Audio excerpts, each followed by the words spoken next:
The reservation book at Cielo Nero read like a catalog of New York's most dangerous men. Adrian Moretti's name sat at the top every Thursday night, printed in gold ink that seemed to warn the staff, handle with care. Tonight was no different, except for the tension that electrified the air like a coming storm. Natalia Petrov moved between tables with practiced invisibility, the kind servers perfect when they learn that being noticed means being vulnerable. Her black uniform blended into the restaurant's shadows, her steps silent on marble floors that cost more than most people earned in a year. She'd worked at Cielo Nero for 8 months, always punctual, always polite, never asking questions about the men in expensive suits who spoke in code and left envelopes thick with cash. "Table 12 needs water," Marco hissed at her, the head waiter's face pale with anxiety. "And for God's sake, don't make eye contact." Natalia nodded, filling crystal glasses from a bottle that probably cost her weekly salary. Table 12 was Adrian Moretti's private booth, tucked in the back corner where conversations died before they reached other ears. She'd served him before, always keeping her gaze low, her Russian accent buried under carefully practiced English. Tonight, the booth held 6 men instead of the usual 4. Moretti sat at the center, his silver-streaked hair immaculate, his navy suit tailored to perfection. At 45, he carried authority like other men carried weapons, always loaded, always ready. His dark eyes scanned the room constantly, cataloging threats, calculating odds. The 2 strangers wore different suits, Eastern European cuts that hung slightly wrong on their shoulders. They spoke in low, guttural tones that made Moretti's men shift uncomfortably in their seats. One was broad-shouldered with a scar bisecting his left eyebrow. The other was thin, nervous, fingers drumming against the table in anxious rhythm. Natalia approached with the water, her heart suddenly loud in her ears. The scarred man was speaking, and the sound of his words hit her like a physical blow. Russian. Pure, unaccented Russian from somewhere near Moscow, maybe Tver. "The shipment arrives Tuesday," he said in her native tongue, "but the price has changed. Your Italian friend needs to understand. We are not negotiating anymore." Moretti's lieutenant, a man called Sal with hands like concrete blocks, leaned forward. "What's he saying? Anybody understand this?" The Russians continued, ignoring the question. The thin one pulled out his phone, scrolling through photos. "These are the names of everyone who knows about the transaction.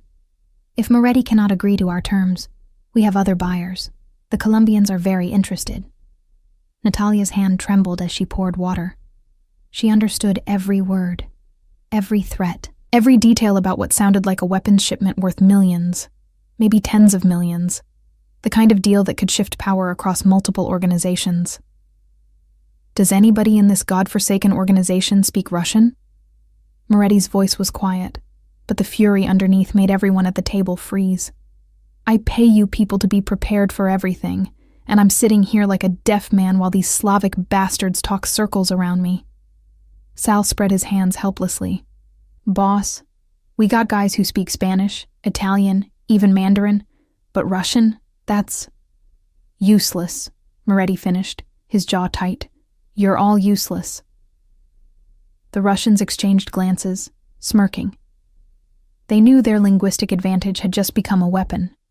The scarred one spoke again, his tone mocking. "Tell the Italian we're tired of waiting. Either he agrees to our new price, or we walk.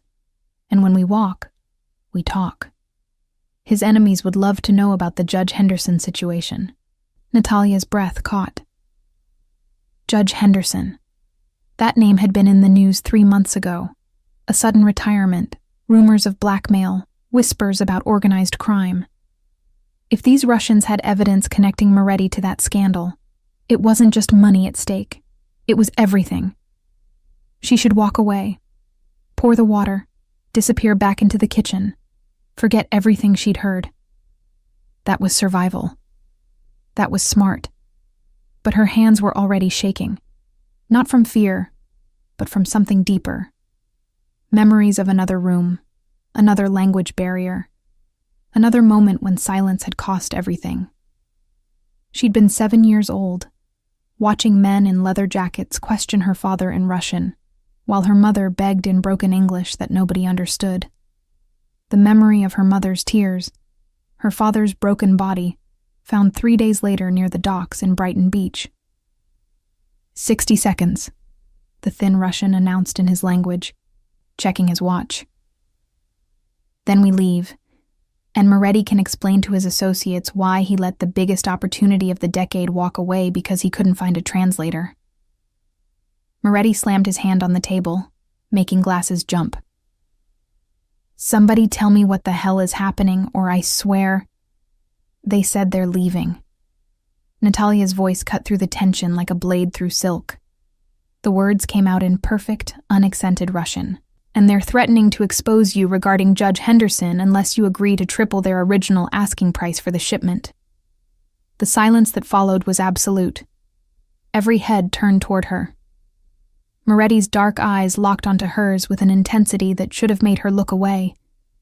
But something had shifted inside her. The invisible waitress was gone. In her place stood Natalia Petrov, daughter of Viktor Petrov, who'd been a translator for the Russian consulate before the wrong people decided he knew too much. "You speak Russian." Moretti's statement was flat, dangerous. "Yes, sir." "How well?" "I was born in St. Petersburg. I spoke Russian before I spoke English." The scarred Russian's smirk had vanished. He leaned forward, studying her with new interest. "Where in Petersburg?" "Vasilyevsky Island," she answered in flawless Russian, meeting his gaze. "Near the 7th line. I lived there until I was 7, before my family had to leave." "Had to leave," the thin one repeated, his fingers finally still on the table. "Interesting choice of words." Moretti raised a hand, silencing everyone. "I don't care about anybody's life story right now. What I care about is what these men are actually proposing, and why they think they can threaten me in my own restaurant." He gestured to the empty chair beside him. "Sit. Translate. Everything." Natalia hesitated. Every instinct screamed that sitting at Adrian Moretti's table meant crossing a line she could never uncross. Waitresses were invisible. Translators were witnesses. Witnesses in this world had a short life expectancy. But she was already standing in the spotlight. The only question was whether she'd use it to illuminate or to burn. She sat. The scarred Russian smiled, but there was no warmth in it. So Moretti found himself a little Petersburg girl. "Tell us, little girl, what brought your family to America, running from debts, from enemies?"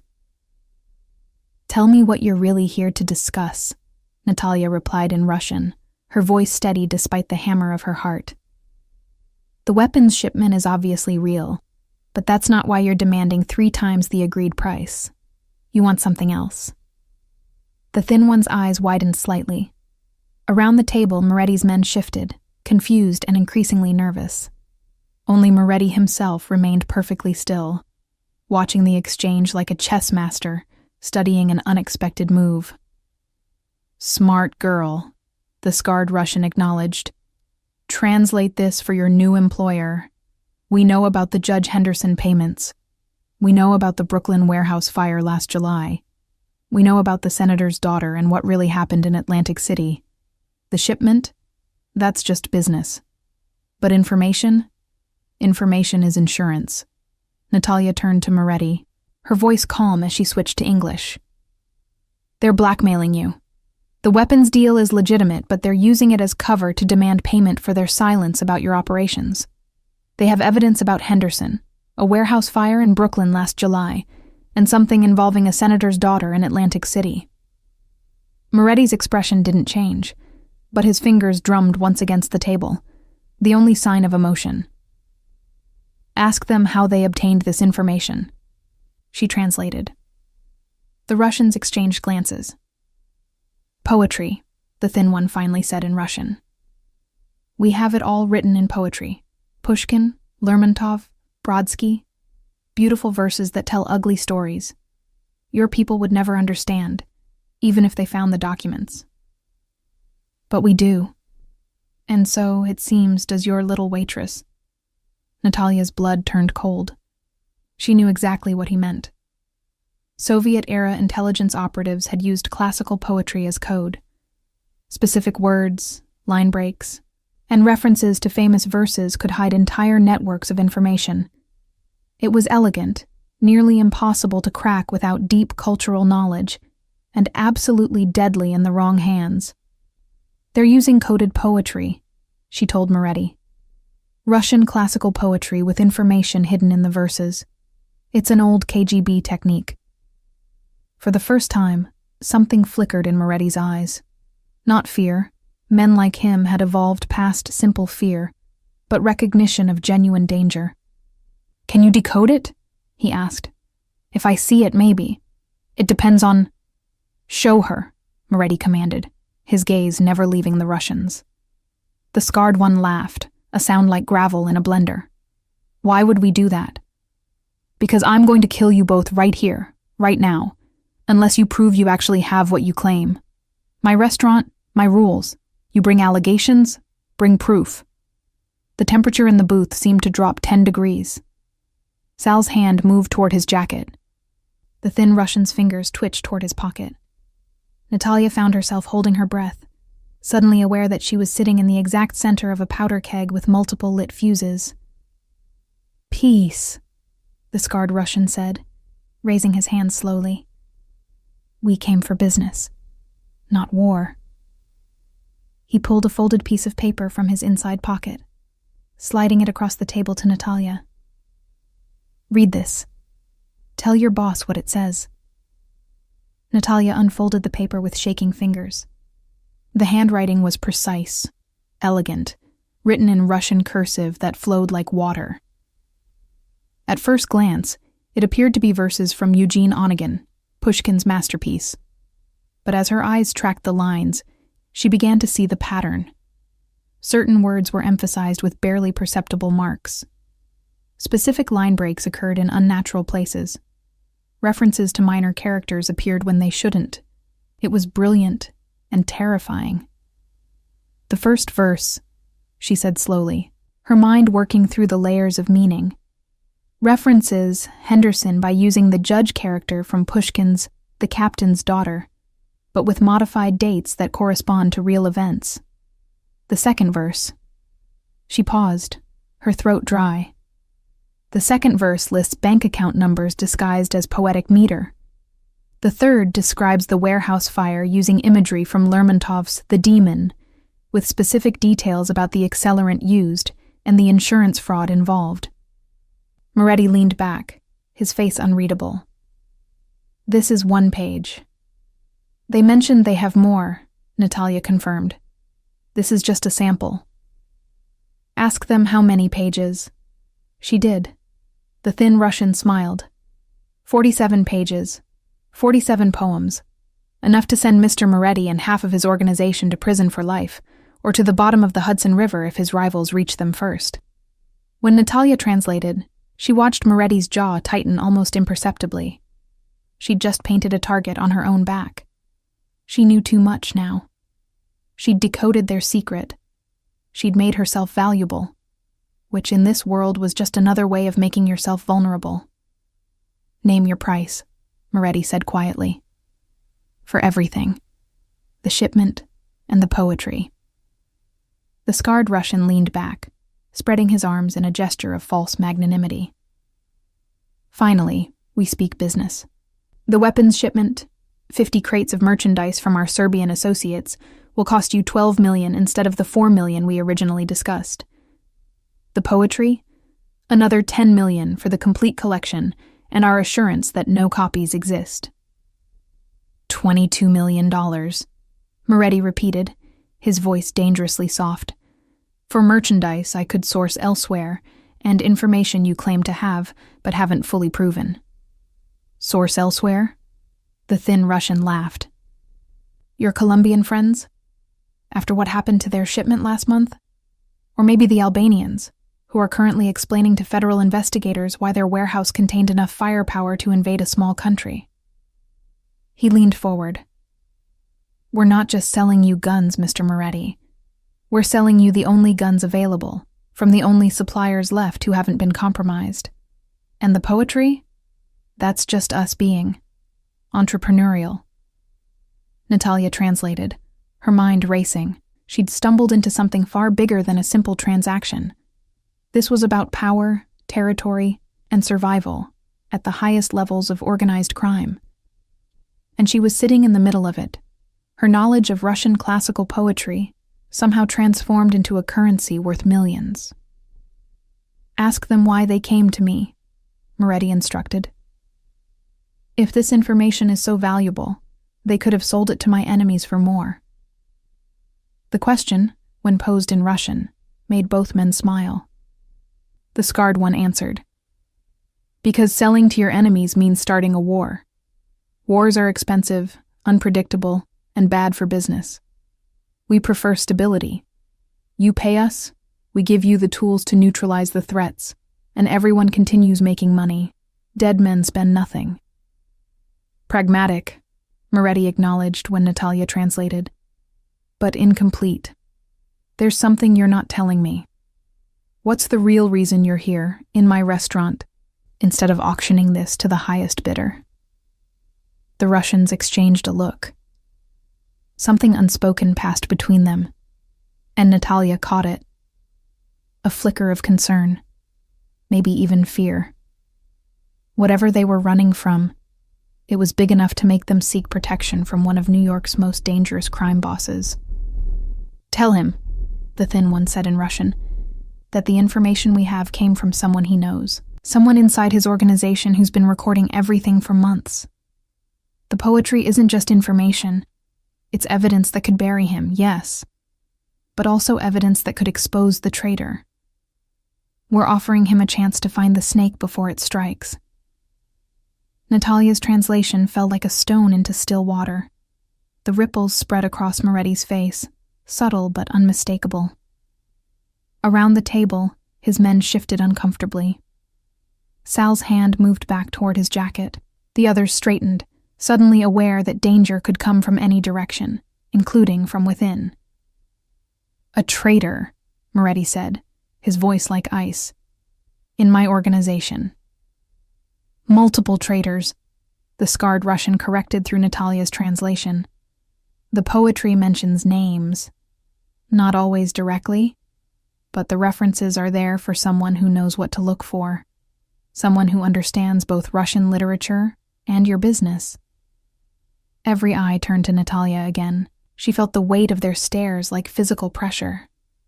She wasn't just a translator anymore. She was the only person in the room who could decode evidence that might mean life or death for everyone present. How many names? Moretti asked. 7.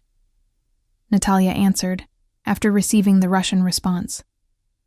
Hidden in 7 different poems, using different classical references. They'd need to be cross-referenced with your organizational structure to identify the specific individuals. And you can do this. It wasn't a question. Natalia swallowed hard, aware that her next words would seal her fate one way or another. Yes.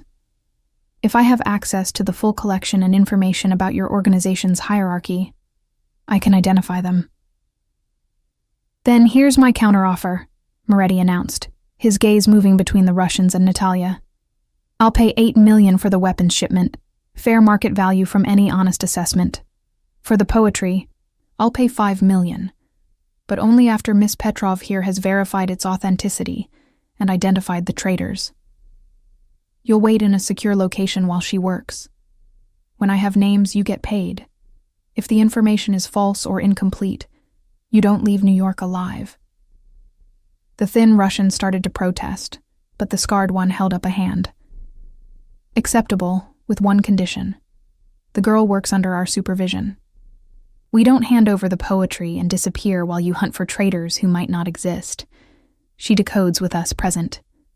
No, Moretti said flatly. You wait in a secure location. She works in my office with my security, under my protection. You get updates every 4 hours. When she's done, you get paid and escorted to the airport. That's the deal. How do we know you won't just take the poetry and kill us? You don't, but I'm Adrian Moretti, and I don't need to steal information when I can afford to buy it.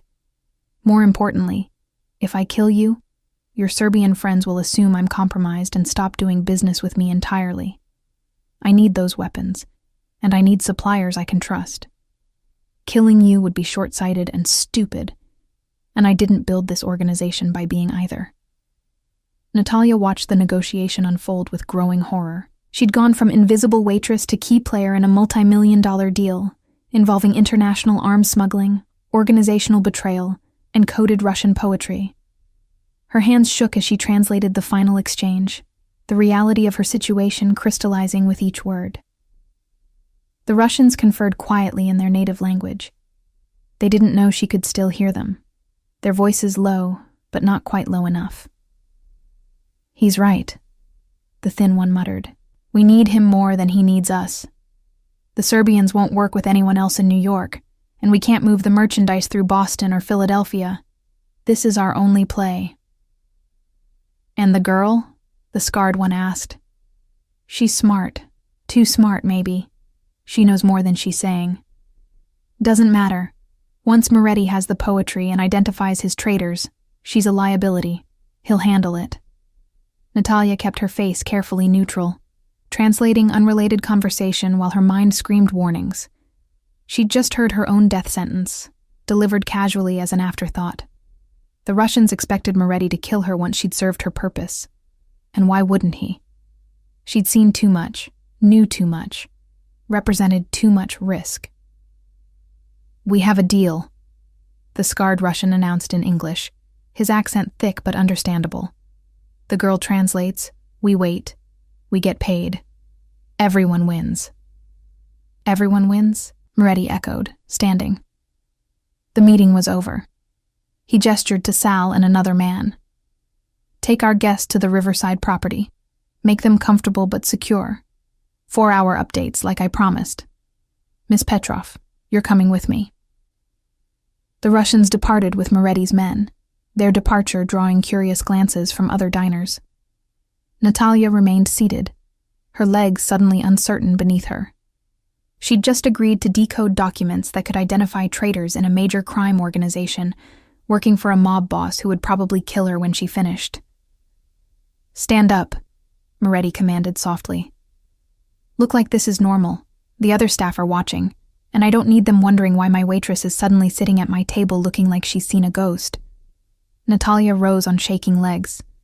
Moretti moved beside her, his hand lightly touching her elbow, a gesture that would look courteous to observers, but felt like an iron shackle.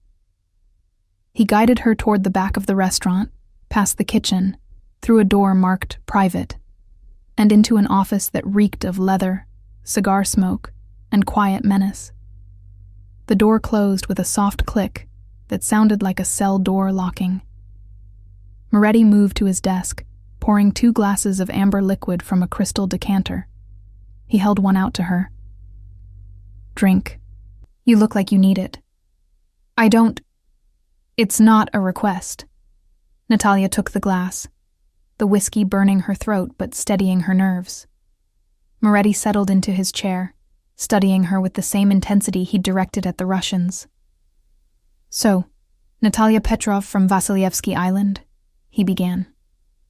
Why is a woman who speaks fluent Russian and can decode Soviet-era intelligence techniques working as a waitress in my restaurant? I needed a job. I didn't lie on my application. You didn't mention you're basically a walking codebreaker either. He sipped his whiskey. Your father, Viktor Petrov, what did he really do before you came to America? Natalia's chest tightened. Nobody knew about her father. She'd spent years burying that history, creating distance between the scared 7-year-old refugee and the careful, invisible adult she'd become. He was a translator at the Russian consulate, that's all. No, Moretti said quietly. That's not all. Translators don't teach their children KGB poetry codes. Translators don't end up dead in Brighton Beach with their families running for their lives. So try again, and this time, don't lie to the man who's about to trust you with information that could destroy him. The room spun slightly. Natalia set down her glass before she dropped it. My father was recruited by the FSB, the successor to the KGB, to manage communications between Russian organized crime and their American contacts. He translated for them, but he also decoded messages, identified patterns, reported back to Moscow. When he tried to stop, when he said he wanted to protect his family, they made an example of him. And your mother? Died 3 years later, cancer officially. But she was never the same after what happened to my father. I think she just gave up. Moretti nodded slowly, pieces falling into place. So you grew up understanding that information is dangerous, that being valuable to the wrong people is a death sentence, and that the smartest way to survive is to be invisible. Yes. Which makes tonight completely out of character. You revealed yourself, your skills, your knowledge. Why? The question hung in the air between them. Why had she spoken up? Why had she chosen visibility over safety, involvement over escape? Natalia searched for an answer that made sense, but the truth was complicated and raw. Because I was 7 years old when my father died, and nobody could translate what was happening. The police didn't understand Russian. The doctors didn't speak English well enough to explain why my mother kept crying. And I was just a child trying to make sense of adults speaking different languages past each other. She met Moretti's gaze directly. I spent my whole life watching people fail to communicate, watching misunderstandings turn into violence. Tonight, I could prevent that. So I did. Noble, Moretti observed. Also stupid. Those Russians you helped? They fully expect me to kill you when this is over. They said so, in Russian, thinking you'd translated everything and weren't still listening. I know. I heard them. And you still agreed to decode the poetry. I didn't see where I had a choice. There's always a choice. Moretti stood, moving to the window overlooking the restaurant below. You could have stayed quiet. Let us flounder.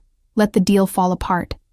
Instead, you made yourself indispensable, which means you're now in the exact position you spent your whole life trying to avoid. So what happens now? Natalia asked, her voice steadier than she felt. I decode your poetry, identify your traitors, and then you tie up loose ends? Moretti turned, his expression unreadable. That depends entirely on what you find and how useful you prove to be. The Russians think you're disposable. They're wrong. Someone who can decode Soviet poetry, speak multiple languages, and keep calm in the middle of a criminal negotiation, that's not disposable. That's rare. You're saying I work for you now. I'm saying we'll see. First, prove you can do what you claim. Then we'll discuss your future, assuming you have one. The office Moretti provided wasn't what Natalia expected. Instead of the dark, claustrophobic room she'd imagined, he led her to a converted library on the 3rd floor of the building, adjacent to Cielo Nero. Floor-to-ceiling bookshelves lined 3 walls, filled with leather-bound volumes in multiple languages. A heavy wooden desk sat before a tall window overlooking the Manhattan skyline, and a laptop waited on its polished surface. The poetry is being delivered electronically, Moretti explained, entering a password that brought the screen to life. Our Russian friends were smart enough not to carry physical copies through airport security. Everything is stored in encrypted files, which my IT person has already accessed and downloaded. The original files will be deleted from their source in 6 hours, so they have motivation to ensure you succeed. Natalia approached the desk cautiously, as if the laptop might bite. The screen displayed a folder containing 47 document files, each titled with a different Russian classical work. You have someone who can break Russian encryption? I have someone who can break any encryption given enough time and money. Don't worry about how it was done. Focus on what needs to happen next. Moretti gestured to a small table near the desk where food and coffee had been arranged. "You'll work through the night. I'll be downstairs handling other business, but there are 2 guards outside the door for your protection." "My protection or my imprisonment? Both." He moved toward the door, then paused. "One more thing. Everything you discover, every name you decode, you report directly to me. Nobody else. Not my lieutenants, not the guards, not even in your own notes unless they're on that laptop, which is completely isolated from any network. The information you're about to access could start a war inside my organization. Discretion isn't optional. It's survival." "Understood." "I doubt that," Moretti replied, his tone almost gentle. "But you will." The door closed behind him, followed by the click of a lock. Natalia was alone with 47 poems and the secrets they contained. She poured coffee with shaking hands, the rich aroma steadying her nerves, and opened the first file. The document contained verses from Pushkin's Eugene Onegin, specifically the sections dealing with betrayal and social obligation. The formatting was precise, the Russian text rendered in elegant typeface that mimicked handwriting. At first glance, it appeared to be a simple transcription. But as Natalia began reading closely, the patterns emerged. Classical Soviet-era code techniques relied on several methods: specific word substitution, emphasized syllables indicating numerical values, references to minor characters representing real people, and structural anomalies like unexpected line breaks or stanza arrangements. The poetry before her employed all of these techniques simultaneously, creating layers of meaning that required both linguistic expertise and cultural knowledge to unravel. The first poem yielded a date, July 15th of the previous year, and a location, Warehouse District, Brooklyn.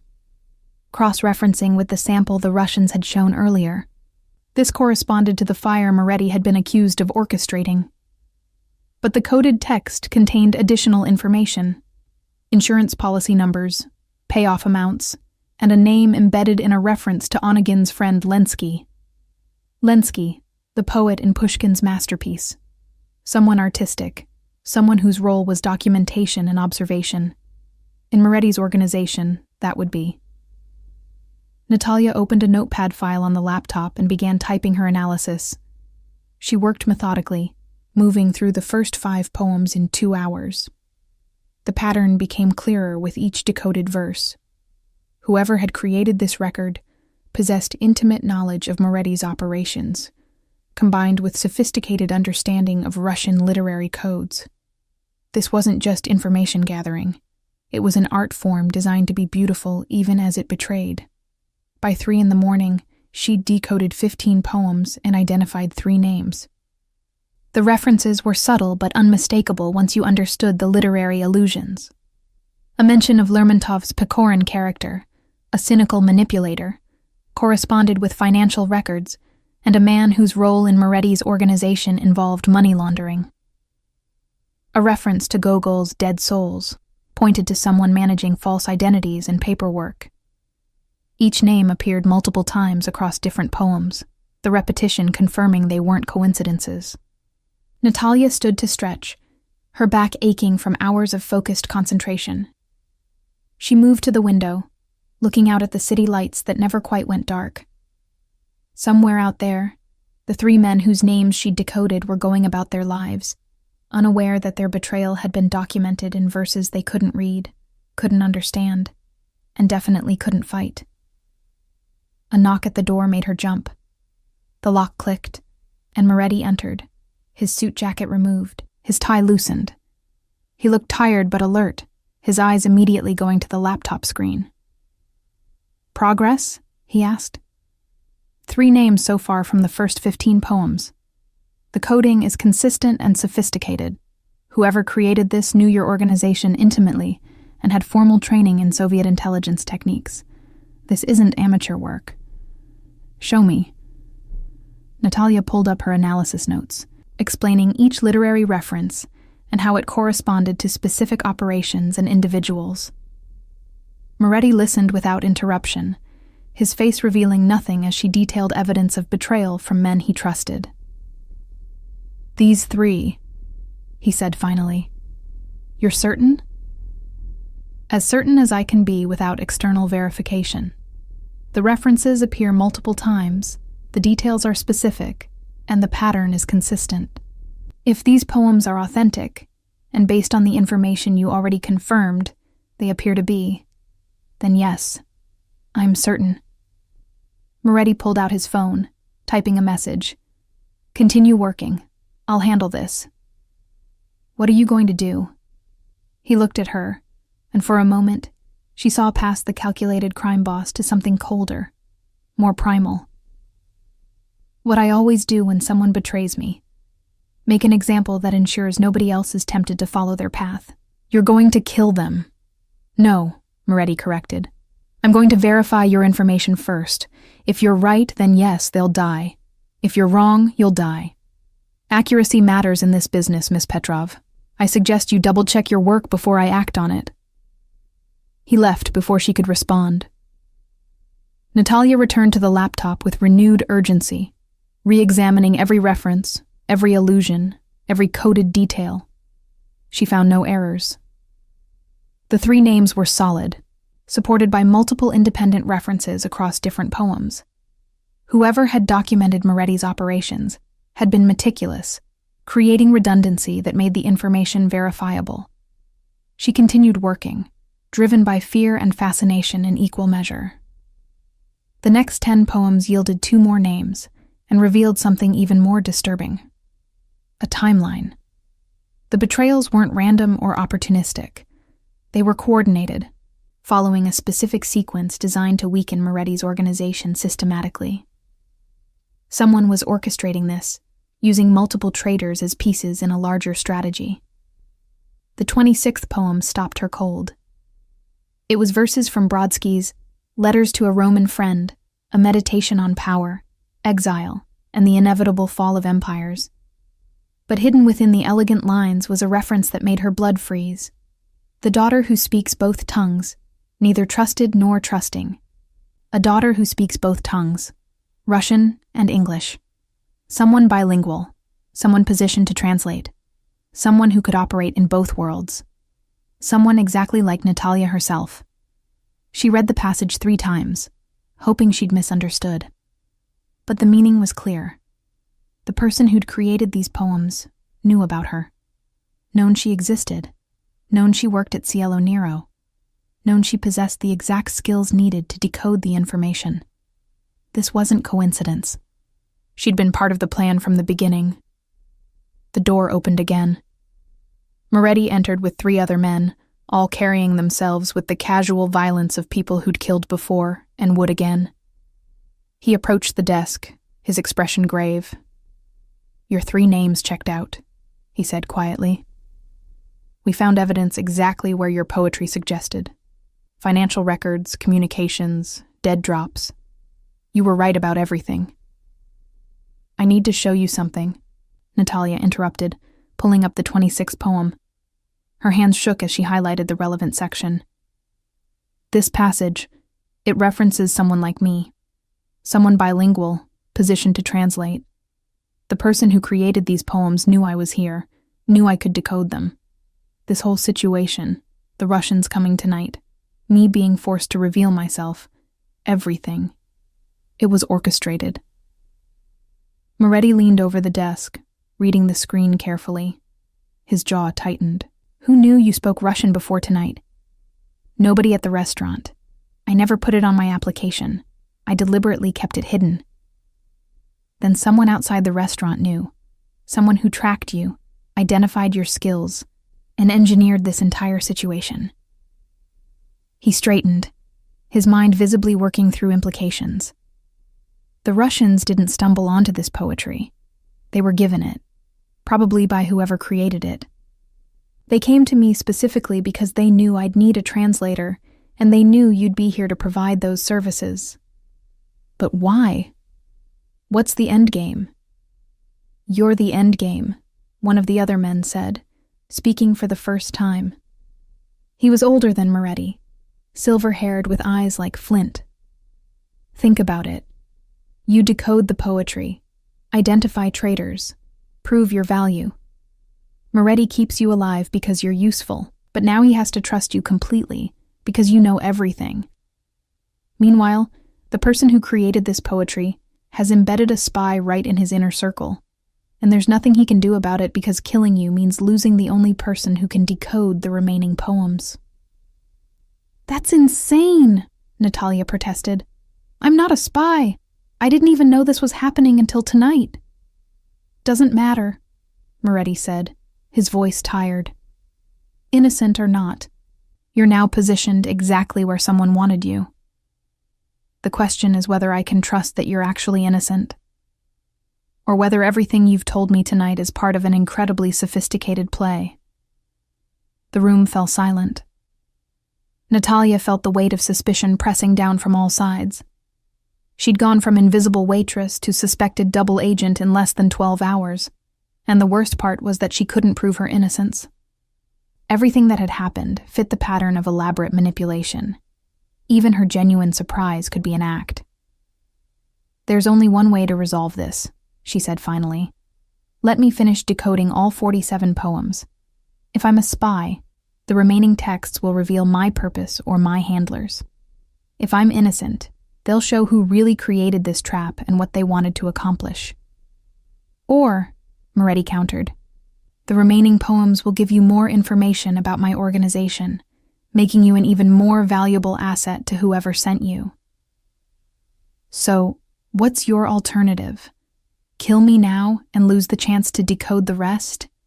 Keep me prisoner forever? Trust is a choice, Mr. Moretti. Either you make it or you don't, but you can't stay suspended between the two forever. And based on what these poems are revealing, you don't have time to waste doubting me. There are 4 more traitors in your organization, and they're following a coordinated timeline. Every hour you wait is an hour they have to prepare. Moretti studied her face for a long moment, his dark eyes searching for deception, for weakness, for any sign that would make his decision easier. Finally, he turned to the 3 men behind him. Out, all of you. I need to think. They left without argument, the door closing behind them with that same soft click that had become the soundtrack to Natalia's new reality. Moretti moved to the window, his back to her, shoulders tense beneath his tailored shirt. My father taught me that trust is currency, he said quietly. You spend it carefully, you invest it wisely, and you never, ever extend credit to someone who hasn't earned it. In 30 years, I've built an organization on that principle. Tonight, you're asking me to bankrupt that account on a gamble. I'm asking you to recognize that we're both trapped in the same cage, Natalia replied. Someone designed this situation to put us at odds. They knew you'd suspect me, knew I'd have no way to prove my innocence, knew that doubt would paralyze you at exactly the moment you need to act decisively. Don't give them what they want. And what do they want? Chaos. Uncertainty. You, distracted and vulnerable, while your real enemies move against you. The poetry isn't just documentation, it's a weapon. And right now, it's pointed at both of us. Moretti turned, and for the first time since she'd met him, Natalia saw something other than calculated control in his expression. He looked human, tired, almost lost. Finish the poems, he said. But understand this. I'm assigning someone to watch you every second. Not guards outside the door. Someone in here with you, reading every word, watching every move. If there's any indication that you're communicating with anyone outside this room, if there's any suggestion that you're anything other than what you claim, I will kill you myself. Not my men. Me. Do you understand? Yes. Then get back to work. We're running out of time. The person Moretti assigned to watch her was a woman named Elena, somewhere in her 40s with sharp features and sharper eyes. She settled into an armchair near the desk without introduction, a laptop of her own balanced on her knees. Natalia didn't ask what Elena was doing. The answer was obvious. monitoring, recording, analyzing every keystroke, every expression, every breath. Natalia returned to the poems with renewed focus. The 27th through 30th documents revealed the fourth traitor, someone in logistics who'd been rerouting shipments and skimming profits. The evidence was damning and precise, hidden in verses from Akhmatova's Requiem, a poem about suffering and betrayal written during Stalin's purges. The irony wasn't lost on Natalia. Betrayal wrapped in poetry about betrayal, layers upon layers of meaning that turned literature into ammunition. By dawn, she'd decoded 35 poems and identified 6 traitors total. But the remaining 12 documents troubled her. The pattern was changing. The earlier poems had been straightforward: names, dates, evidence. But poems 36 through 47 employed different techniques, more abstract references, deeper codes. Whoever had created them had shifted from documentation to something else entirely. "Coffee?" Elena asked, speaking for the first time in hours. Her voice was surprisingly warm, at odds with her surveillance role. "Please," Natalia answered, grateful for the break. Her eyes ached from screen glare, her head throbbed from concentration, and her entire body felt like it had been wrung out and left to dry. Elena poured from the carafe that had been refreshed throughout the night, adding cream without asking, somehow knowing how Natalia preferred it. "You're good at this," she observed. "The decoding. Adrian's had analysts before, but nobody who could work through Soviet codes like you're doing." "My father was a good teacher." "Was," Elena repeated, catching the past tense. "He's gone?" "A long time ago. Mine too. Died in a prison in Chechnya when I was 12. Wrong place, wrong politics, wrong everything." Elena sipped her own coffee, her gaze steady on Natalia. "We're not so different, you and I. Children of lost fathers, trying to survive in a world that doesn't forgive mistakes. You work for Moretti. I work for survival. Adrian pays well, protects his people, and doesn't ask questions about where we came from or what we're running from. That's rare in this business. Most bosses want to own your past so they can control your future. Adrian just wants loyalty and competence. And you think I can provide both? I think you don't have a choice. Neither of us do. So the question isn't whether you're loyal. It's whether you're smart enough to recognize that survival means embracing the situation rather than fighting it." Natalia took a long drink of coffee, letting the caffeine and Elena's words work through her system. There was truth in what the woman said. Fighting against her circumstances wouldn't change them.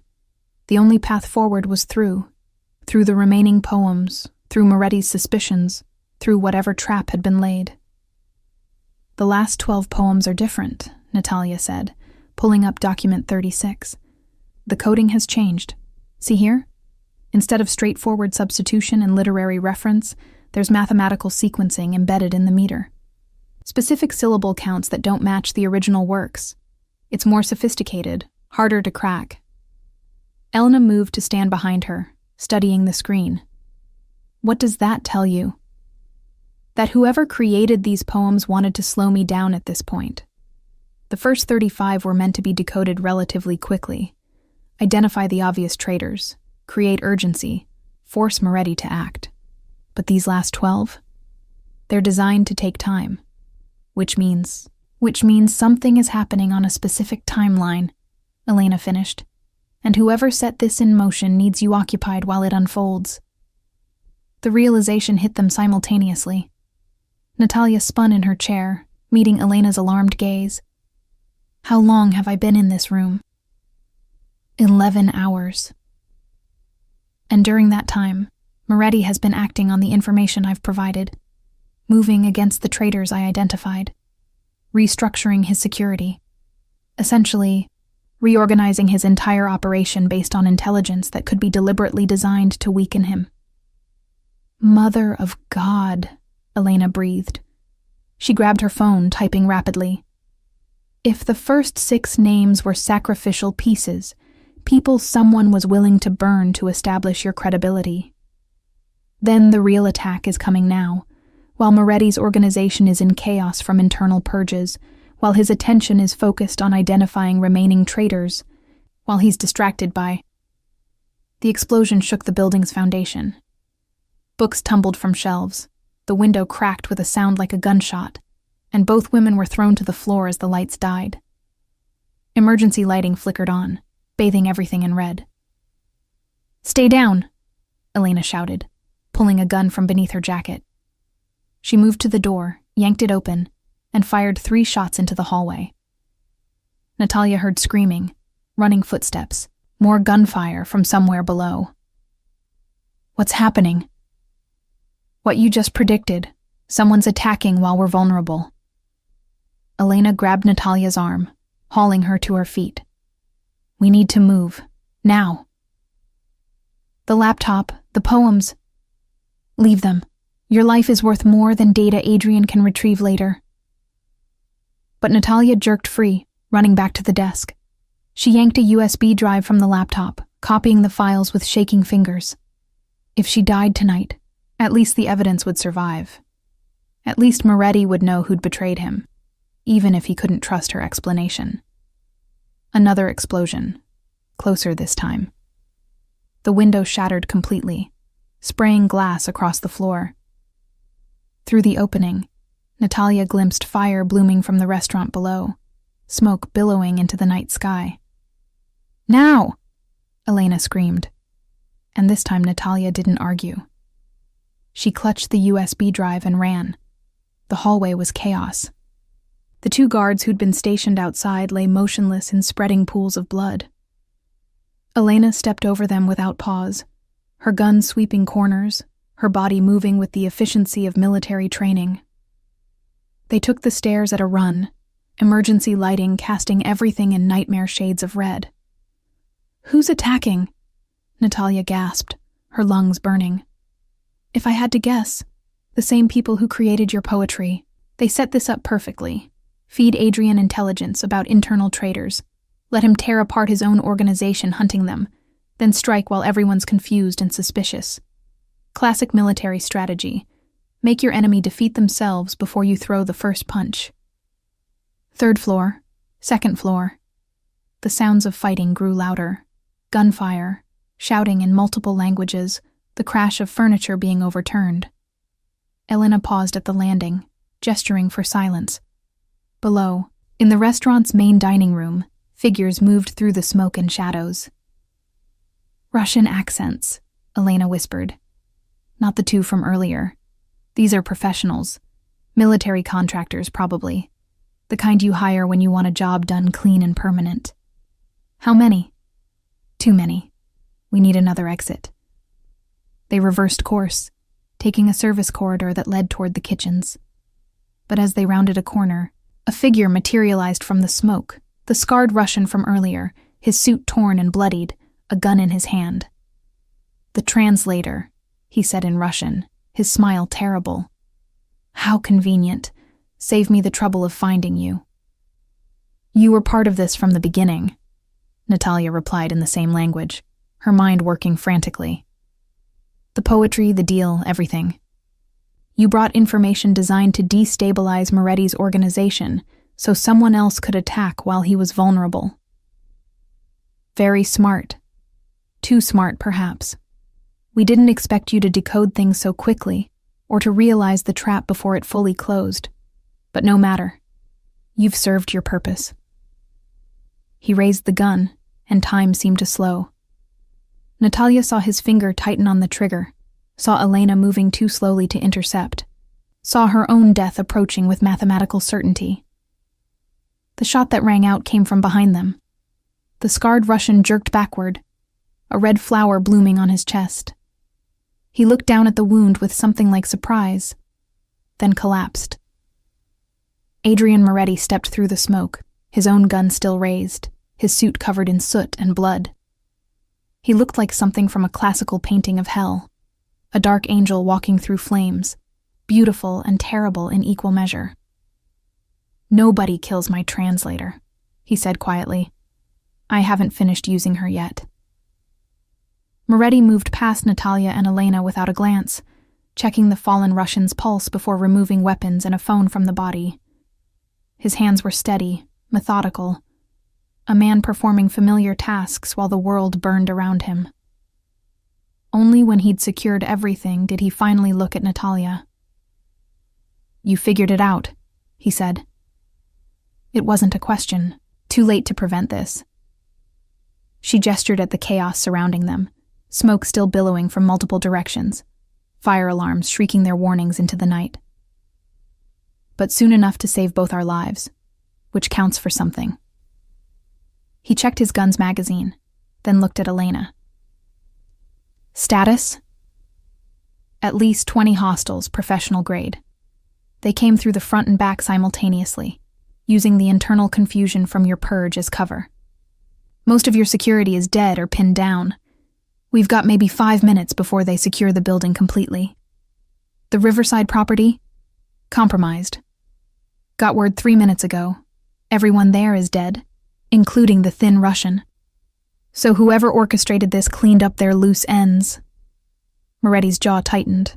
Smart, ruthless, exactly what I would do in their position. Another explosion rocked the building, this one from above. Ceiling tiles rained down, and somewhere in the distance, the groan of stressed metal suggested structural damage. The restaurant that had stood for 30 years as Moretti's fortress was being methodically destroyed. "The archives," Moretti said suddenly.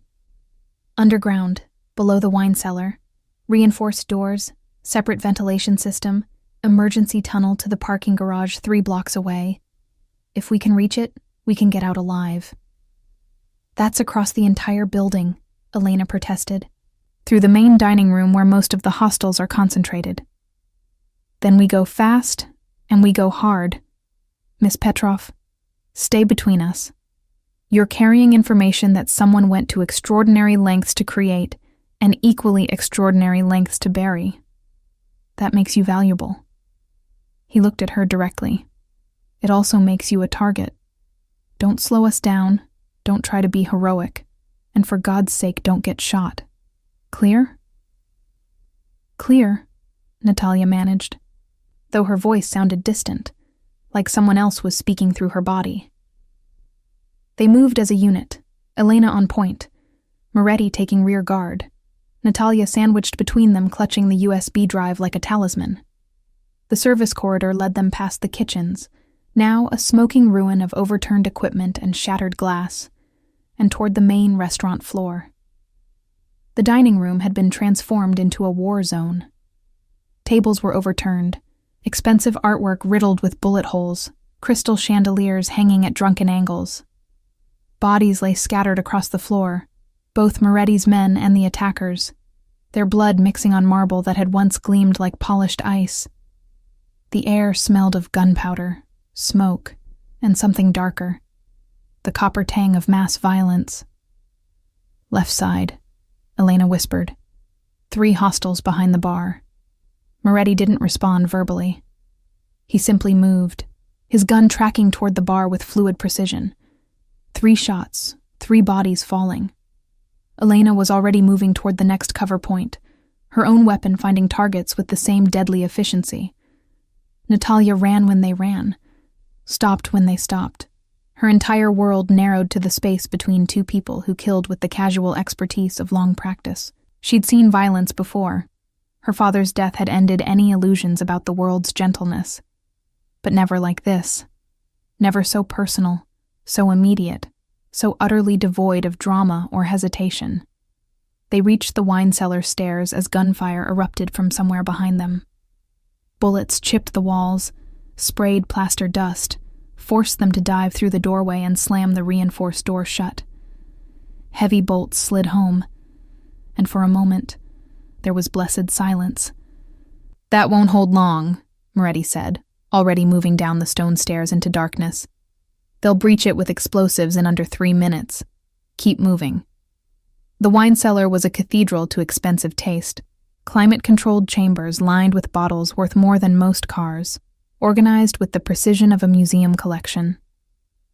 Moretti led them through the labyrinth without hesitation, past vintages from before Natalia was born, around corners that all looked identical in the emergency lighting. "How long until they realize we're not still in the building?" Natalia asked. "They already know," Elena answered.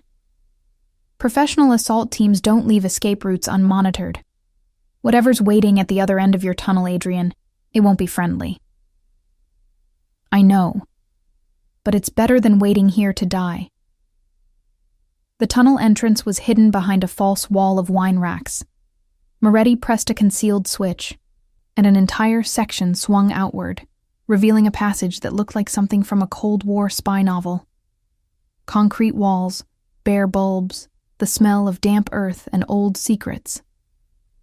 "This was built during Prohibition," Moretti explained as they entered, Elena sealing the entrance behind them. "Modified in the 50s when my grandfather ran this place. It saved my family more than once. With luck, it'll do so again." They moved quickly through the tunnel, their footsteps echoing in the confined space. Natalia's mind raced, processing everything that had happened in the past 12 hours. She'd gone from invisible waitress to decoder to fugitive to survivor, each transformation marking a point of no return. Whatever happened next, whoever she'd been before tonight, was gone forever. "The poems," she said suddenly. "The last 12 that I didn't finish decoding. They're the key, aren't they? Not to identifying traitors, but to understanding who really orchestrated this attack." "Obviously," Moretti replied without slowing. "But right now, staying alive takes priority over understanding who's trying to kill us. We'll worry about the poetry when we're somewhere safe." "There might not be anywhere safe if we don't understand the endgame. Think about it. Someone created an elaborate trap using Russian classical literature as code. That level of sophistication, that depth of cultural knowledge combined with intelligence tradecraft. It's not common. In fact, I can only think of one organization that routinely operates that way." "The FSB," Elena breathed. "Russian Foreign Intelligence. More specifically, whoever my father worked for before he tried to leave." Natalia felt pieces clicking together, a picture emerging that was both clearer and more terrifying than anything she'd imagined. "My father didn't just translate for Russian organized crime. He managed communications between the FSB and their American assets. When he died, they lost a critical piece of infrastructure. What if this entire situation, the poetry, the attack on Moretti's organization, everything, isn't about money or territory? What if it's about recruitment?" "You," Moretti said flatly. "They want you. They want someone who can do what my father did. Someone bilingual, someone with his training, someone positioned to operate in American criminal circles.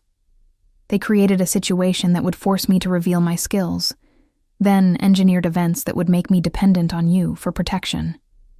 Now we're both compromised, both desperate, both perfect candidates for coercion." "That's insane," Elena protested. "The FSB doesn't orchestrate elaborate criminal attacks just to recruit one translator. They do if that translator represents a generational asset. My father's network took decades to build. Recreating it would take another decade, or they could invest a few $1,000,000 in 6 months of planning to position his daughter in the exact same role. From their perspective, it's efficient." The tunnel ended at a heavy steel door with a modern electronic lock. Moretti entered a code, and the mechanism clicked open, revealing a parking garage bathed in fluorescent light. 3 black SUVs waited, engines already running, courtesy of some prearranged signal Natalia hadn't noticed him send. "We'll discuss international conspiracy theories once we're mobile," Moretti decided, moving toward the nearest vehicle. "Right now." The gunfire came from 3 directions simultaneously. Muzzle flashes lit the garage like strobe lights, bullets sparking off concrete and metal. One of the SUVs exploded in a fireball that threw all of them to the ground, heat washing over Natalia's back like the breath of hell. Elena was up first, returning fire. her face a mask of controlled fury. Moretti rolled behind the second SUV, his gun tracking targets Natalia couldn't see through the smoke and chaos. She lay pressed against cold concrete, clutching the USB drive, feeling utterly useless and simultaneously grateful for her own uselessness.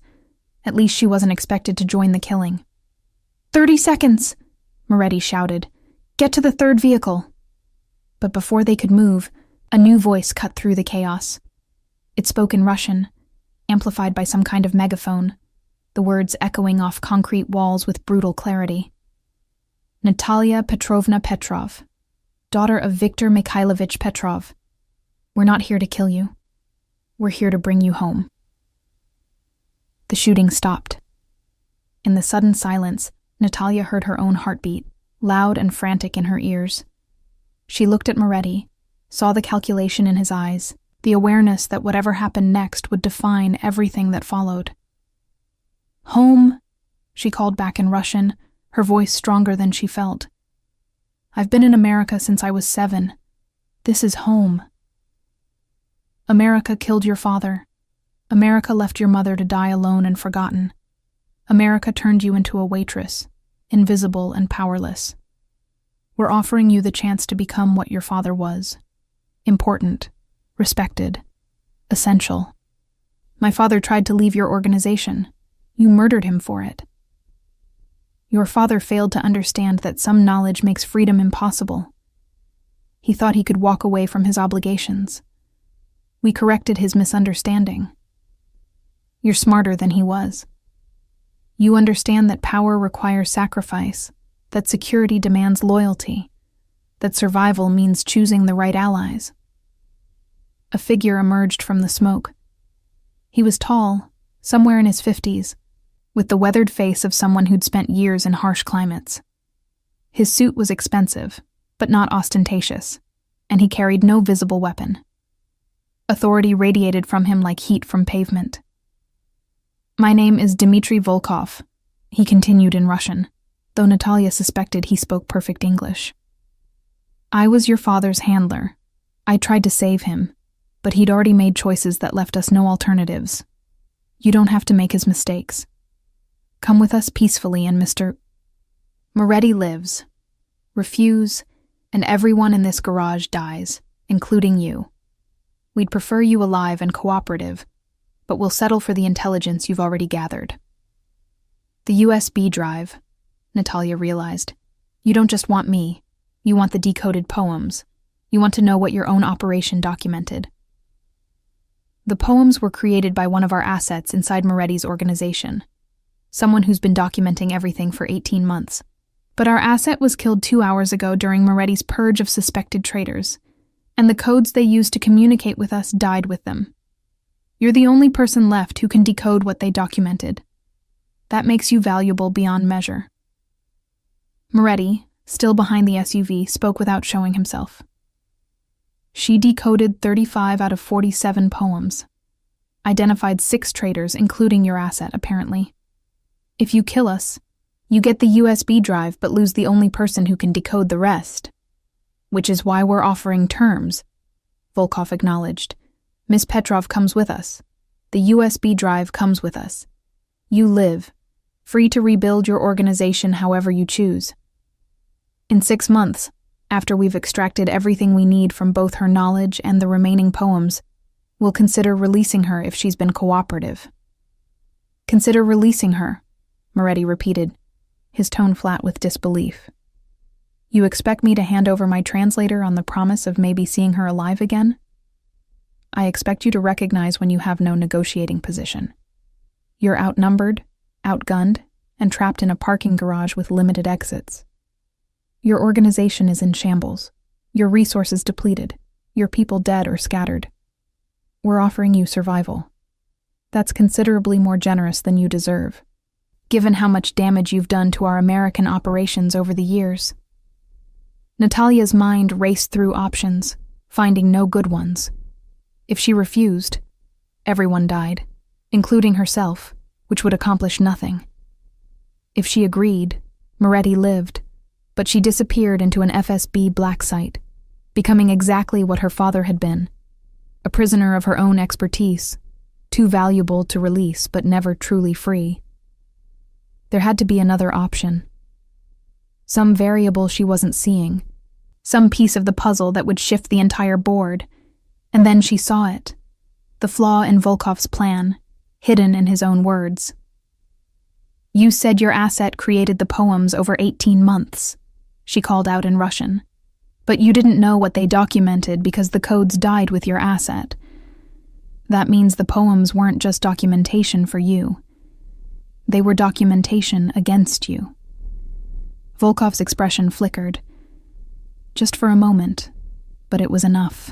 "Your asset wasn't loyal," Natalia continued, standing slowly, hands visible. "They were building insurance. Evidence against their FSB handlers, evidence of Russian intelligence operations on American soil, coded in a way that only someone with specific linguistic and cultural knowledge could decode. They were planning to defect, and they needed proof of their value to offer American intelligence services. That's why the last 12 poems are more heavily encrypted. They contain the most damaging information, the details about you and your organization." The silence that followed was different than before. Charged. Dangerous. "You're guessing," Volkov said, but his voice had lost its certainty. "I'm extrapolating from evidence. The pattern in the poems shifts after number 35. The literary references become more personal, more specific to Cold War-era intelligence operations. The last 12 poems aren't about Moretti's organization. They're about yours. Names, methods, American contacts. Your asset was going to burn you, and you killed them before they could. Now you're trying to recover the evidence and eliminate anyone who might decode it. Which is why you're coming with us." "No," Natalia said firmly. "I'm not. Because if I disappear into FSB custody, Moretti will deliver this USB drive to the FBI, along with everything I've already decoded. Your American operations will be exposed, your networks dismantled, your agents arrested or killed. You'll lose everything you've built here, all to capture one translator who would rather die than become what her father was." Moretti's voice, when he spoke, carried dark amusement. "She makes an excellent point. I'm a criminal, Volkov, but I'm an American criminal. The FBI has been trying to put me in prison for years, but they've never tried to kidnap me from a parking garage. There's a difference between American legal pursuit and Russian intelligence operations, and I know which one I prefer. If she dies, your entire network gets exposed. Those are your terms, not mine." Volkov's expression hardened. He raised one hand, and from the shadows, at least a dozen armed figures emerged, weapons trained on the SUV hiding Moretti and Elena. "Then I suppose we have what the Americans call a Mexican standoff," he said coldly. "Except I have more guns, more people, and considerably more experience in these situations. You can threaten to expose us, Moretti, but you'll be dead before you send a single file. And Miss Petrov, she'll watch you die knowing it was her stubbornness that cost you your life." "Actually," a new voice interjected, speaking English with a crisp American accent, "I think you'll find the situation more complicated than that." Federal agents materialized from impossible places, behind vehicles, from doorways Natalia hadn't noticed, even from the tunnel they'd just exited. At least 30 of them, all in tactical gear, all carrying weapons that made the Russians' arsenal look inadequate. At their center stood a woman in her early 40s, blonde hair pulled back severely, wearing an FBI windbreaker over body armor. Her credentials were already displayed as she approached Volkov with the casual confidence of someone holding all the winning cards. "Special Agent Sarah Chen, FBI Counterintelligence. Dmitry Volkov, you're under arrest for conspiracy, attempted kidnapping, assault with deadly weapons, and about 17 different violations of the Foreign Intelligence Surveillance Act. You have the right to remain silent, which I'd strongly suggest exercising, because everything you've said in the last 10 minutes has been recorded and will absolutely be used against you." Volkov's face went carefully blank. Around him, his people began slowly lowering weapons as red laser sights painted them from multiple directions. The mathematics of survival had shifted decisively. "How long?" he asked quietly. "We've been monitoring Adrian Moretti's restaurant for 6 months," Chen answered, following a FISA warrant based on his suspected criminal activities. Tonight's assault lit up every alarm we have. When we heard Russian being spoken during an apparent assassination attempt, we escalated to counterintelligence protocols. And then Miss Petrov here decoded your entire operation loud enough for our surveillance to capture. We owe her a debt of gratitude." She turned to Natalia, her expression softening slightly. "You're not under arrest, Miss Petrov. In fact, I'd like to discuss employment opportunities. The FBI's linguistic division could use someone with your skill set. But that's a conversation for later, after we process this crime scene and debrief everyone involved." "And Moretti?" Natalia asked. "Mr. Moretti will be detained and questioned extensively. What happens after that depends on what he tells us and how cooperative he chooses to be." Chen's smile was sharp as broken glass. "I imagine a man of his intelligence will recognize when cooperation serves his interests better than obstruction." The FBI's New York field office was nothing like the dramatic portrayals Natalia had seen in movies. It was fluorescent lights, beige walls, endless corridors that all looked identical, and the pervasive smell of industrial coffee mixing with industrial cleaning products. She'd been there for 6 hours, moving between interview rooms while different agents asked the same questions in slightly different ways, probing for inconsistencies, testing the boundaries of her story. Special Agent Chen finally entered the room where Natalia had been waiting for the past 40 minutes. She carried 2 cups of what smelled like actual coffee, not the burnt sludge from the break room, and a tablet computer under her arm. "Sorry for the wait," Chen said, settling into the chair across from Natalia. "Your story checked out. Every detail you provided about the poems, the FSB operation, your father's history. It all aligns with intelligence we've been gathering for years but couldn't quite piece together. You connected dots we didn't even know were on the same page. What happens now? Now we discuss your future. The USB drive you saved contains evidence of the most sophisticated Russian intelligence operation on American soil since the Cold War. The remaining 12 poems you didn't finish decoding? They're a roadmap of FSB activities going back 5 years. Names, locations, methods, American contacts. It's a counterintelligence treasure trove. And you want me to decode them. We want to offer you a job. Full-time analyst position, GS-12 salary scale to start, with promotion to GS-13 after successful completion of probation. You'd work in our counterintelligence division, translating Russian communications, decoding intelligence documents, and providing cultural context for ongoing operations. It's desk work, mostly. Safe, legal, and surprisingly well compensated compared to waiting tables. Natalia sipped the coffee, which was indeed much better than the break room variety, and considered. It was tempting. A legitimate job, a fresh start, a chance to use her skills for something beyond mere survival. But there was a problem. "Moretti," she said. "What happens to him?" Chen's expression became guarded. "That's complicated. Adrian Moretti has been a priority target for federal law enforcement for over a decade. RICO statutes, money laundering, conspiracy to commit murder, racketeering. We have enough evidence to put him away for multiple lifetimes. Tonight's events give us additional ammunition. But he also just saved a federal investigation by protecting you until we could arrive. His restaurant was destroyed in an assault by foreign intelligence operatives, which technically makes him a victim. And according to your statement, he actively opposed the FSB's attempt to kidnap you, despite having every reason to simply hand you over and save himself." Chen drummed her fingers on the table. "The U.S. Attorney's Office is debating whether to charge him, offer immunity in exchange for testimony against the Russians, or pursue some kind of middle ground. What do you think should happen? I think the law isn't always equipped to handle situations this messy. Moretti is a criminal. He's hurt people, destroyed lives, built an empire on violence and intimidation. But tonight, he also chose to protect an innocent woman from a hostile foreign intelligence service. That counts for something, even if it doesn't erase decades of criminality. So you're going to use him, get his testimony about the FSB operation, then throw him in prison anyway. Chen met her gaze directly.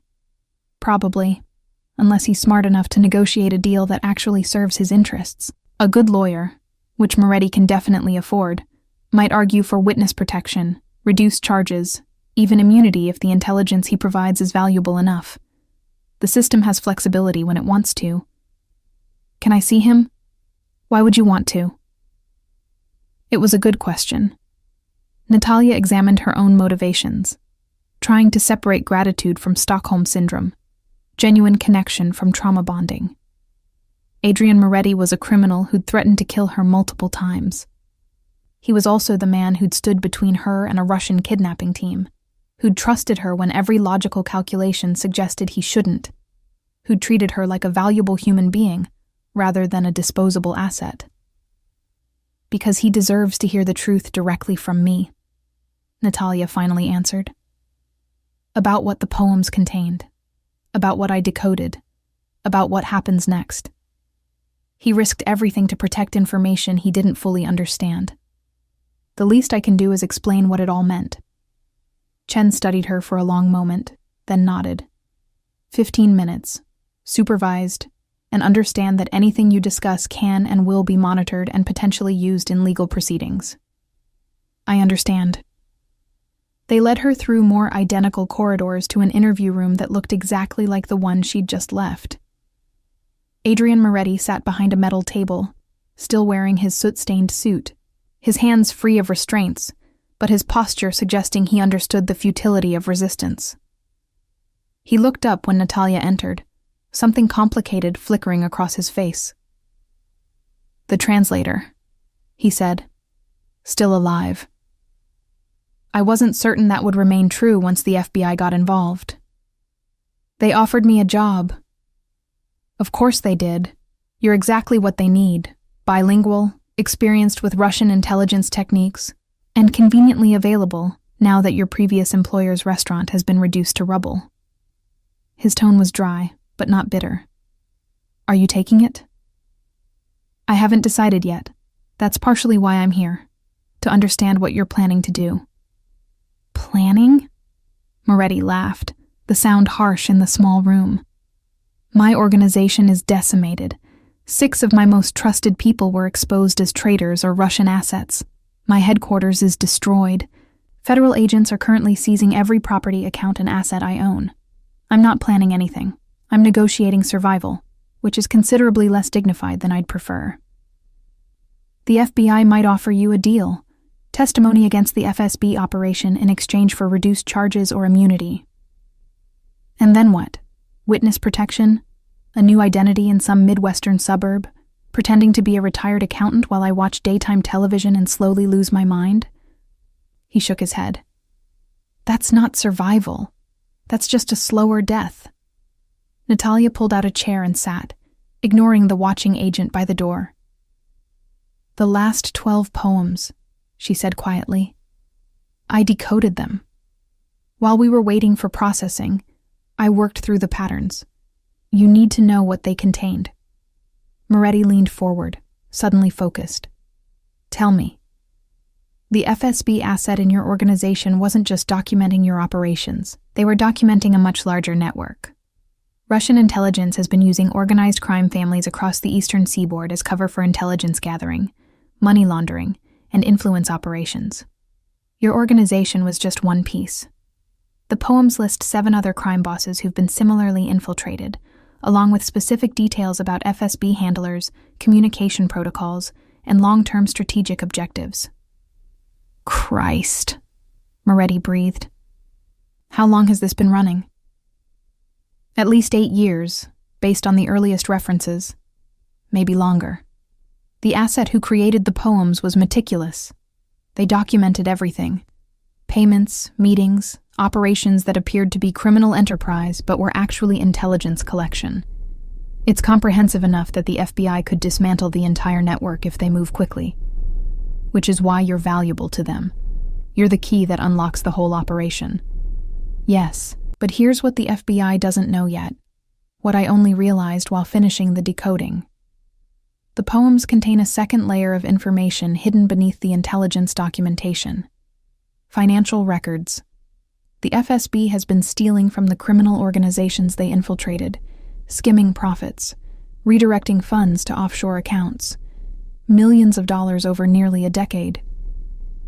Moretti's eyes sharpened. Account numbers? Routing information? Access codes? Even passwords in some cases. Your asset wasn't just documenting the FSB operation for American intelligence. They were building leverage against their Russian handlers. Come after me, and I'll expose both your intelligence network and your theft. It was insurance, blackmail material designed to guarantee their safety. But they were killed anyway. By your people, during the purge. The FSB didn't know about the poems until after their asset was already dead. That's why they came after me so aggressively. They weren't just trying to recover intelligence. They were trying to recover evidence of their own corruption before other Russian officials learned about it. Moretti leaned back, his mind visibly working through implications. You're saying there's money, substantial money, hidden in accounts that the FSB thinks are secure but actually aren't, because you have the access codes. Approximately $47 million across multiple accounts and shell corporations. Money that was stolen from American criminal organizations, including yours, and diverted to FSB operations. Money that technically belongs to nobody legal, since both the thieves and the original owners are criminals. Money that someone clever could access and redirect before anyone realizes it's vulnerable. Theoretically, Natalia acknowledged, her voice carefully neutral, although doing so would require significant technical expertise, multiple international transactions, and extremely careful timing to avoid detection by either the FBI or Russian intelligence. But possible. Possible. The room fell silent. The watching FBI agent shifted uncomfortably, clearly uncertain whether she should intervene in a conversation that seemed to be veering toward conspiracy, but hadn't quite crossed that line yet. Why are you telling me this? Moretti finally asked. You could keep this information to yourself. Use it to negotiate your own deal with the FBI, or even access the money yourself. Instead, you're sitting here giving me intelligence that could change my entire negotiating position. Because you saved my life, Natalia said simply. Multiple times. You had every reason to hand me over to the Russians, to abandon me in that parking garage, to prioritize your own survival over mine. You didn't. You chose to protect someone who was essentially a stranger, at tremendous cost to yourself and your organization. That kind of decision deserves to be repaid. Noble. Also potentially stupid, depending on what I do with this information. I don't think you'll do anything stupid. You're a criminal, but you're not reckless. You understand that $47 million could rebuild what you've lost, but only if you're smart about accessing it and smarter about what you do afterward. Moretti studied her face, searching for hidden motives, for deception, for any sign that this was some kind of trap. Whatever he saw seemed to satisfy him, because his expression softened slightly. Not quite a smile, but close. If I were to access these funds hypothetically, he said carefully, and if I were to use them to negotiate a more favorable arrangement with federal authorities, perhaps by demonstrating cooperation and providing value beyond mere testimony, would you be interested in maintaining our professional relationship? Assuming, of course, that I'm in a position to employ anyone once this situation resolves. Are you offering me a job? I'm suggesting that a person with your skills would be valuable to an organization that's being rebuilt from the ground up. An organization that would need translators, analysts, people who understand international intelligence operations and can navigate complex information landscapes. Legitimate business ventures require those skills just as much as illegitimate ones. More, perhaps, since legitimate business has actual legal consequences for mistakes. Legitimate business, Natalia repeated. You're talking about going straight? I'm talking about evolution. My father ran this organization one way. I ran it another way. Perhaps it's time for a third way, one that doesn't involve federal indictments and parking garage shootouts. The world is changing. Information is becoming more valuable than traditional criminal enterprises. Someone who understands that, who can operate in both legal and extra-legal spaces, who has connections in law enforcement and experience with international intelligence. That person could build something remarkable. And you think I'm that person? I think we could be those people, if we're smart about it. You get a career that's more interesting than decoding FBI surveillance tapes. I get a partner who actually understands the modern world instead of trying to apply 20th century solutions to 21st century problems. The FBI gets cooperation, restitution, and a success story about reformed criminals becoming productive citizens. Everyone wins. Except the FSB. Fuck the FSB. They destroyed your father, killed my people, and tried to turn us both into assets. They deserve to lose everything. The watching FBI agent cleared her throat. I need to report this conversation to Special Agent Chen. The discussion about accessing foreign accounts is entering territory that requires immediate review. Of course, Moretti agreed smoothly. We're simply having a hypothetical discussion about theoretical possibilities. Nothing actionable has been suggested or agreed to. Ms. Petrov is simply explaining intelligence she decoded in her role as a civilian contractor assisting a federal investigation. The agent looked skeptical, but left to make her report. As soon as the door closed, Moretti leaned forward. You have maybe 2 minutes before they come back with lawyers and recording equipment. If you're serious about this, about any of this, I need to know now. Because once I start negotiating with the U.S. Attorney's Office, I need to know what cards I'm actually holding.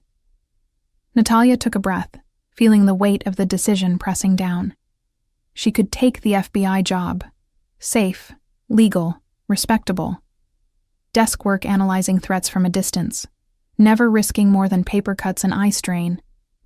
It was everything she'd thought she wanted. Stability, security, invisibility. But invisibility had nearly gotten her killed tonight. Invisibility had left her powerless when the FSB came calling. Invisibility was just another word for vulnerability. I'll give you the account information, she said quietly. All of it. But I have conditions. Name them. First, you use a portion of the money to compensate the families of your people who died tonight. Not because you're legally obligated to, but because it's right. Second, whatever organization you build next operates within legal boundaries. I won't help you rebuild a criminal empire. Third, my role remains undefined until I see proof that you're actually serious about legitimate business. I'll consult, analyze, translate, but I won't commit to anything permanent until you've demonstrated this isn't just a con to escape federal prosecution. Reasonable terms? Anything else? Yes. You teach me everything you know about negotiation, strategy, and operating in spaces where the rules are unclear. You saved my life tonight, but you also showed me that powerlessness is a choice. I'm done choosing it. If I'm going to work with you, in whatever capacity that ends up being, I need to learn how to navigate this world as an equal, not an asset. Moretti smiled, and this time it was genuine. The first real smile she'd seen from him. Done. Although I should warn you that navigating this world as an equal means accepting dangers that invisible people never face. Once you choose visibility, you can't go back. Are you certain that's what you want? I was invisible when the FSB tried to kidnap me. I was invisible when your organization was infiltrated. Invisibility didn't protect me. It just meant nobody noticed when I was in danger. Fair point. He extended his hand across the table. Partners, then. Conditionally, temporarily, and subject to neither of us getting arrested or killed in the immediate future. Natalia shook his hand, feeling the calluses on his palm, the strength in his grip. It wasn't a contract. It wasn't even a promise. But it was a beginning. The door opened. Special Agent Chen entered with 2 other people, a man in an expensive suit who had to be from the U.S. Attorney's Office, and a woman with FBI credentials and a recording device. The negotiation was about to begin in earnest. "Mr. Moretti," Chen said formally, "we need to discuss the conversation you just had with Miss Petrov. Specifically, the references to foreign financial accounts and potential access to stolen funds." "I'm happy to discuss anything that might be relevant to your investigation," Moretti replied, his tone perfectly reasonable. "But I'll need to consult with my attorney first. I'm sure you understand." "Your attorney is in the building. We can bring them in immediately." "Excellent. While we're waiting, perhaps you'd like to hear about my interest in cooperating fully with federal authorities in exchange for consideration regarding pending charges. I believe I have information that would be quite valuable to your counterintelligence division. Information that Miss Petrov's decoding work has made accessible." Chen's expression remained neutral, but Natalia saw the calculation behind her eyes. Moretti was offering a trade: intelligence for leniency, cooperation for survival. The FBI had to decide whether his information was worth the cost of letting a major organized crime figure potentially escape justice. "We're listening," Chen said carefully. "Not until my lawyer arrives. But I will say this. The FSB operation you disrupted tonight is larger than you realize. The 7 other criminal organizations compromised by Russian intelligence? I know most of them personally. I have connections, history, and leverage that could help you dismantle the entire network. But that cooperation requires certain assurances about my future legal status. And the $47 million Miss Petrov mentioned would make an excellent restitution payment to the federal government, demonstrating my commitment to making things right. Assuming, of course, that accessing those funds doesn't expose me to additional criminal liability. These are details my attorney will want to discuss." The lawyer from the U.S. Attorney's Office stepped forward. "Mr. Moretti, I'm Assistant U.S. Attorney James Park. If you're serious about cooperation, we can discuss terms. But understand that any agreement would require full disclosure, complete transparency, and genuine commitment to testifying against foreign intelligence operations. We don't cut deals with people who waste our time." "I wouldn't dream of wasting your time, Mr. Park. Time is the only resource we can't steal, launder, or recover." I learned that lesson tonight, watching my restaurant burn and my organization collapse. I'm 52 years old. I've spent 3 decades building an empire that was destroyed in 6 hours. The next 3 decades?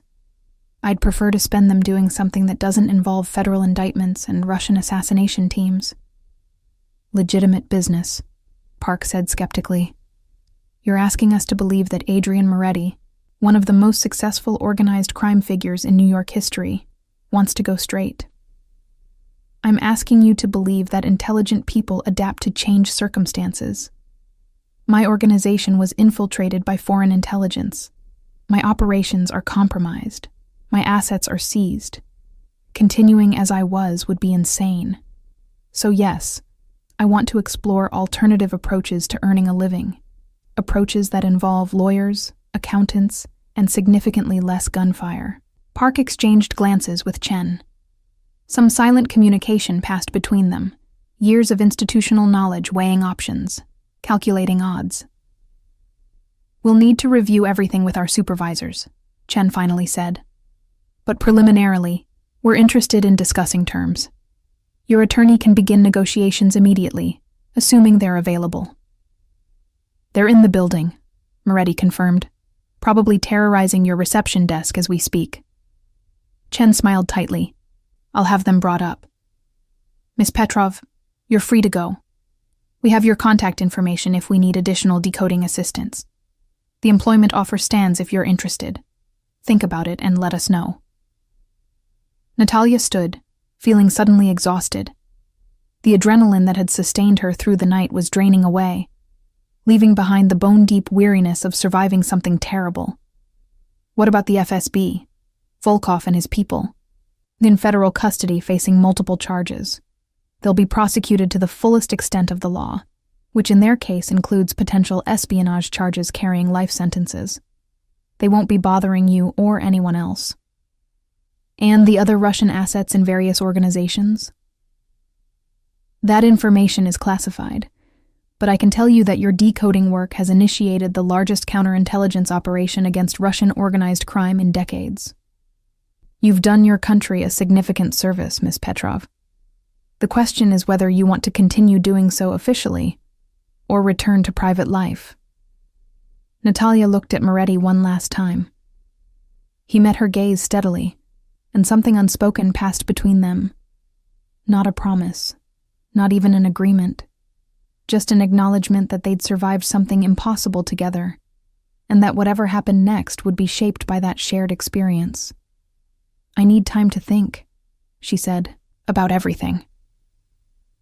Take all the time you need, Chen replied, but not too long. The world keeps moving, and opportunities don't wait forever. They escorted Natalia out, through corridors and security checkpoints, back into the real world where morning light was beginning to paint Manhattan's skyline in shades of gold and rose. The city looked unchanged. The same buildings, the same streets, the same relentless energy. But Natalia felt fundamentally altered, as if the night had burned away some essential layer of protection and left her exposed to possibilities she'd never allowed herself to consider. Her phone buzzed. A text from an unknown number. Account information when you're ready. Take your time deciding. Either way, thank you for tonight. M. She stared at the message for a long moment, then deleted it. Not because she wouldn't take him up on the offer, but because some decisions required space and silence to process fully. The USB drive in her pocket contained enough information to change multiple lives, destroy several organizations, and potentially reshape how criminal enterprises and intelligence operations interacted in America. And somehow, impossibly, she was the person holding that power. Not invisible, not powerless, not running from her father's legacy, but stepping directly into its shadow and making it her own. A cab pulled up. Natalia gave her apartment address, then changed her mind and named a 24-hour cafe she knew in Queens. She needed coffee, real coffee, and time to think about whether she wanted to be an FBI analyst decoding other people's secrets, or something else entirely. Something that didn't have a job description yet, something that would require inventing as she went. The city rushed past the cab windows, millions of people pursuing their own complicated survival strategies. Natalia closed her eyes, let exhaustion wash over her, and allowed herself to smile. Her father had been destroyed by being caught between two worlds. But maybe, with the right allies and the right approach, being caught between worlds wasn't a trap. Maybe it was the most valuable position of all. She'd figure it out, one decoded poem at a time. 3 months later, Natalia stood in an office that still smelled of fresh paint and new furniture. Floor-to-ceiling windows overlooked Manhattan from the 30th floor of a building whose previous tenants had included 3 hedge funds, a law firm, and, ironically, a Russian cultural organization that had relocated to Brooklyn under mysterious circumstances. The brass nameplate on the door read, Petrov Consulting, Language Analysis and Strategic Intelligence. It's understated, Elena observed, setting down a box of office supplies. She'd transitioned from Moretti's security detail to something she called Executive Protection and Operational Coordination, which seemed to involve equal parts bodyguard work and business management. Professional doesn't scream we used to dodge bullets in parking garages. That's the idea, Natalia replied, adjusting the placement of a leather chair. The furniture was expensive but not ostentatious, the kind that suggested competence and discretion rather than wealth. Everything about the office was designed to project legitimacy while maintaining flexibility about what that legitimacy actually meant. Her phone buzzed. A message from Adrian Moretti. Signing the final paperwork at 2 p.m. Dinner afterward to celebrate? Natalia smiled. The final paperwork referred to his plea agreement with the U.S. Attorney's Office, 12 months probation, substantial financial restitution, and a commitment to cooperate fully with ongoing federal investigations into Russian intelligence operations. In exchange, most of the serious charges had been dropped, and he'd been allowed to restructure his remaining legitimate business interests into what his lawyers called private consulting and investment services. It was, Natalia had learned, how powerful people reinvented themselves when reinvention became necessary. The paperwork was different, the rhetoric was different, but the fundamental reality remained. Adrian Moretti would continue operating in spaces where information, connections, and carefully calibrated influence mattered more than traditional business models. And now, so would she. The difference was that everything they did would be legal. Mostly legal. Legal enough that federal prosecutors wouldn't be interested unless they violated extremely specific boundaries that both of them had learned to navigate with uncomfortable precision. "Dinner sounds good," she texted back. "The Italian place near your new office?" "Too predictable. I'm thinking Thai. The place in Chelsea that doesn't ask questions about business conversations." "Perfect." Elena watched the exchange with knowing amusement. "You two have gotten comfortable with each other. We're business partners. Comfortable is important. Is that all you are? Business partners?" Natalia considered the question. Her relationship with Moretti was complicated, built on mutual survival, reinforced by shared secrets, and complicated by the fact that he'd once threatened to kill her, and she'd once decoded evidence that nearly destroyed his life. They met regularly to discuss cases, to coordinate on projects that required both her linguistic expertise and his connections, to strategize about building something that neither of them could have created alone. Was there attraction? Probably. Was there respect? Absolutely. Was there something deeper developing beneath the professional courtesy? Maybe. But relationships built on surviving near-death experiences required time to evolve beyond crisis mode. "Ask me again in 6 months," Natalia finally answered.